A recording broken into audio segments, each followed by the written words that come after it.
Welcome to Cowhide Stories for GG Kids. a place where Kids like us we'll be inspired by awesome Christian stories.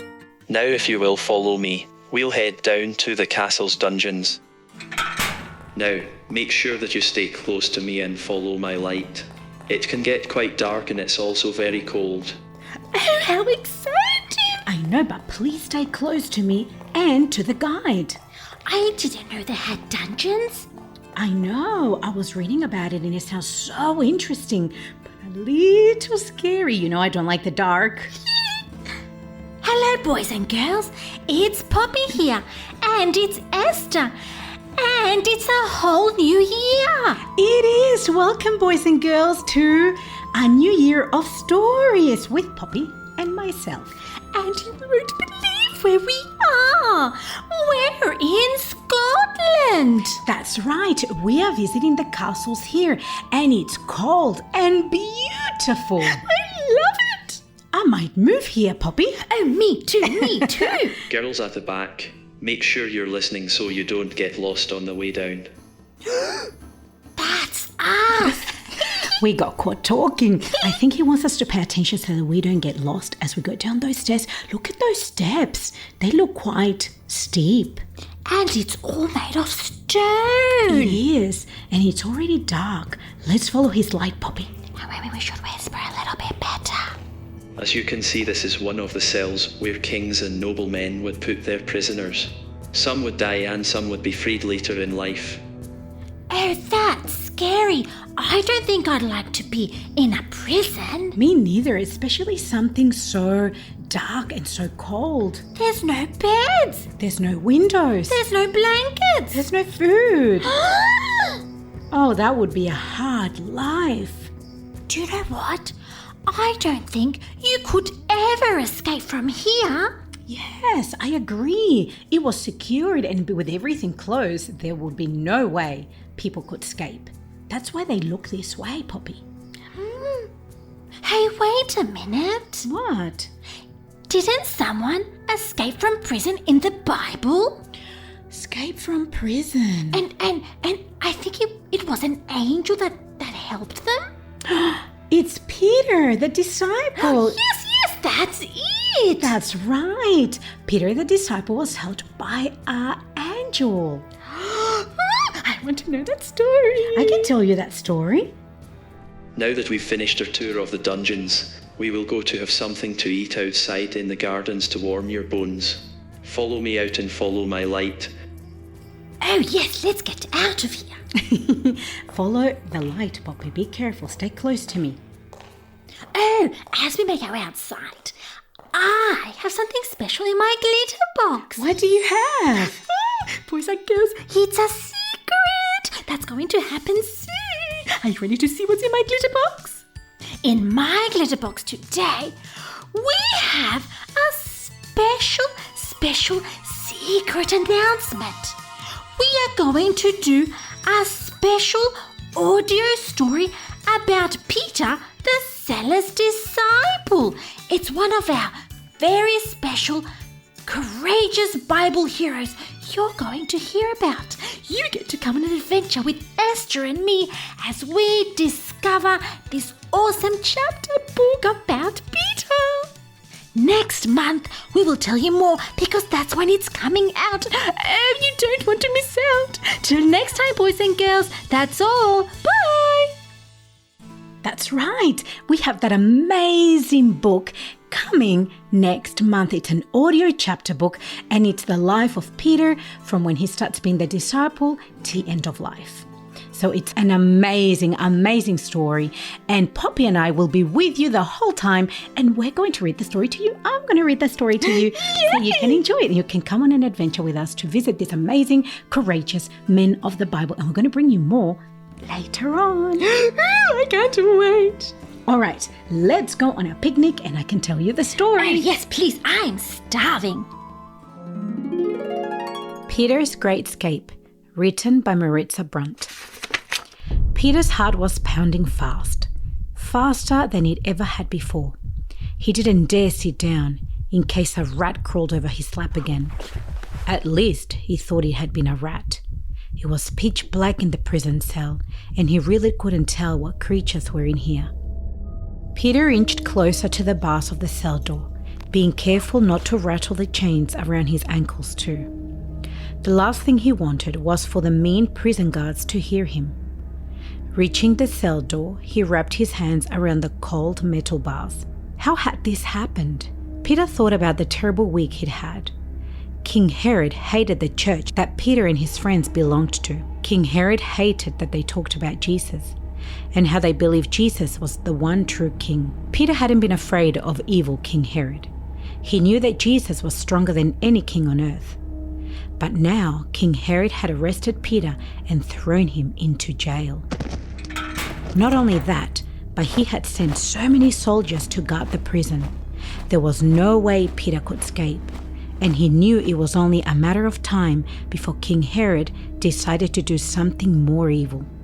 As Peter closed his eyes, all he could hear was silence and the occasional squeak of a rodent scuffling across the floor. Dear God, Peter prayed.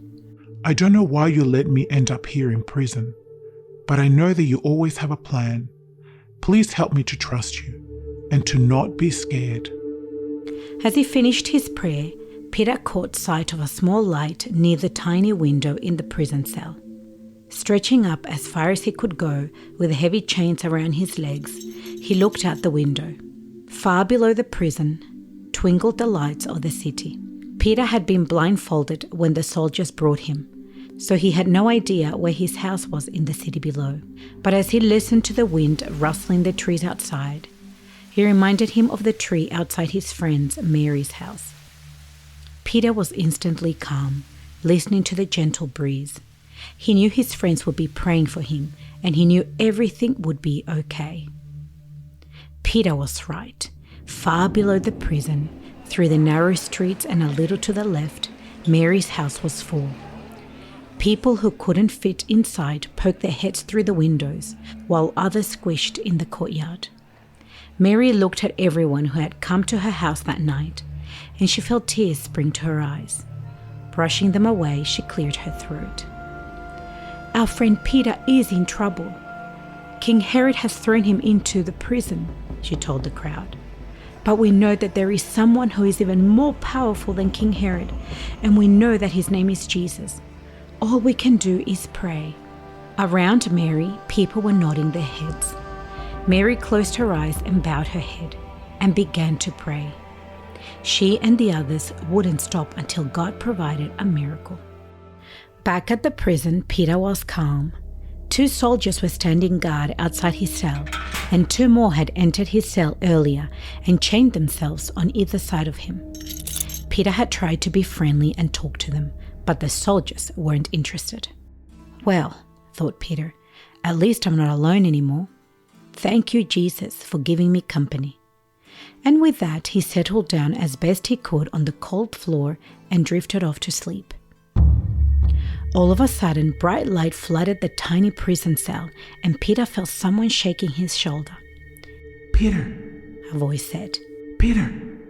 Peter sat up and blinked against the bright light. He couldn't see the soldiers guarding him anymore, but he could see an angel standing right there in front of him. Am I still dreaming?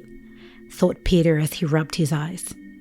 But when he opened them again, there was the angel, still standing over him. The angel reached down a hand and helped Peter up. Hurry, said the angel. Get dressed and put on your shoes. Get dressed? Peter asked the angel. But I have these chains on my hands and feet. As Peter lifted up his hands to show the angel, the chains fell right off his wrists and clattered noisily to the floor. Peter looked down and saw the chains on his ankles were loose too. He couldn't believe it, but quickly grabbed his tunic and slipped it over his head, tying it firmly in place.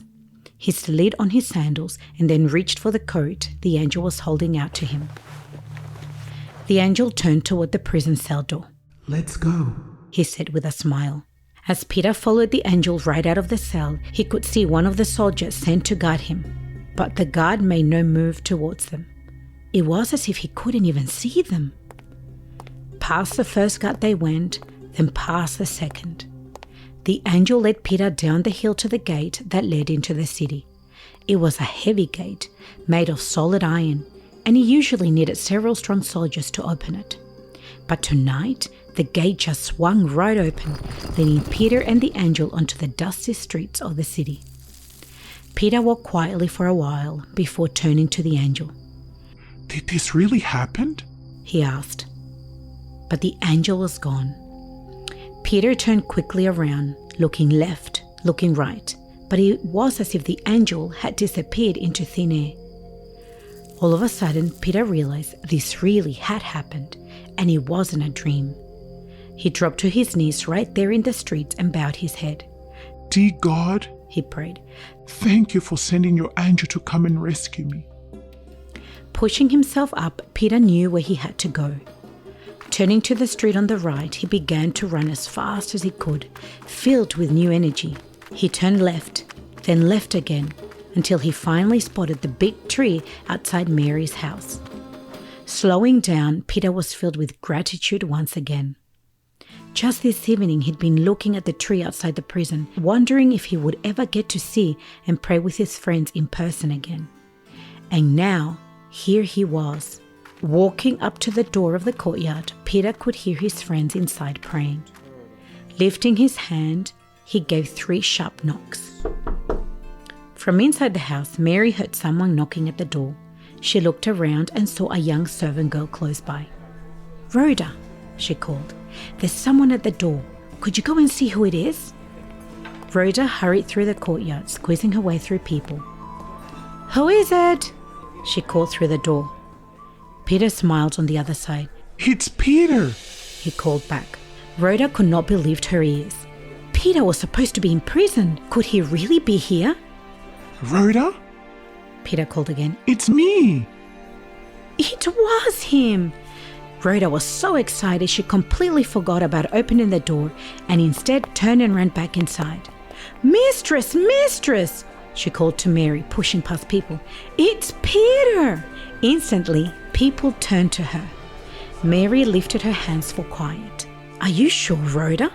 she asked. "Yes," said Rhoda. "I heard him myself. He's standing at the door." "Oh no, he's standing at the door. I forgot to open the door for him." Rhoda turned around quickly to head back to the courtyard, but someone grabbed her arm. You've gone crazy, Said a man. There's no way Peter is there. "Peter is imprisoned," agreed another woman. "Maybe it's his angel." Meanwhile, poor Peter was still on the street and still knocking at the door. Rhoda must have gone to get Mary, he thought. Just as he was about to knock again, the door swung wide open, and there were all his friends. Rhoda was smiling from ear to ear. Mary looked amazed, and then everyone inside the house started to talk all at once. Peter put his hands up and asked everyone to settle down. I know you are all praying for me tonight, He began when everyone was quiet. and I want to thank you for those prayers.